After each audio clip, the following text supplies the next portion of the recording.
الحمد لله رب العالمين، والصلاة والسلام على نبينا محمد وعلى آله وصحبه أجمعين، وبعد.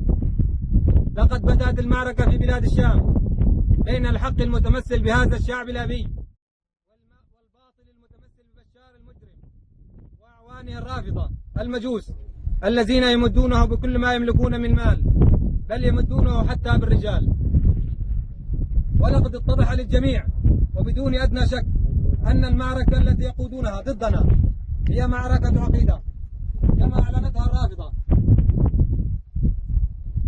وأننا اليوم نقاتل النصيرية الصفوية في بلاد الشام نيابة عن كل سني موحد، ونضحي بدمائنا وأرواحنا في سبيل الله زودا عن عقيدة أهل السنة ودفاعا عن عرضنا وأرضنا.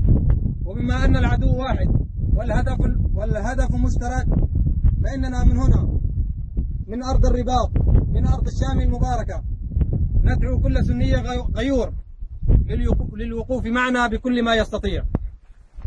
وإن المال اليوم عامل من عوامل النصر بعد توفيق الله، ونتوجه إلى أخواننا في الخليج وخاصة التجار منهم والميسورين، وندعوهم أن يشاركونا شرف الدفاع عن عقيدة أهل السنة والجماعة بأموالهم لكسر الهلال الشيعي الخبيث.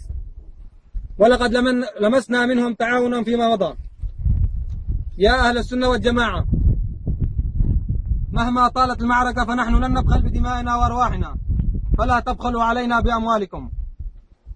إن أهل الباطل ينفقون أموالهم ليصدوا عن سبيل الله، فانفقوا أموالكم في سبيل الله. فشتانا بين المنفقين.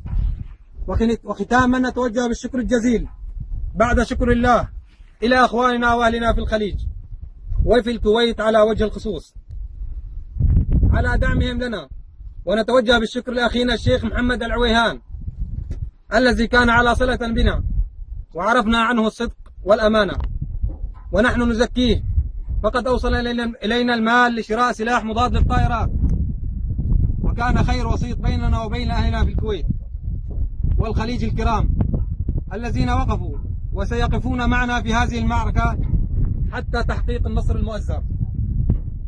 والله في عون العبد ما كان العبد في عون أخيه، ومن فرج عن أخيه كربة فرج الله عنه كربة من كرب يوم القيامة.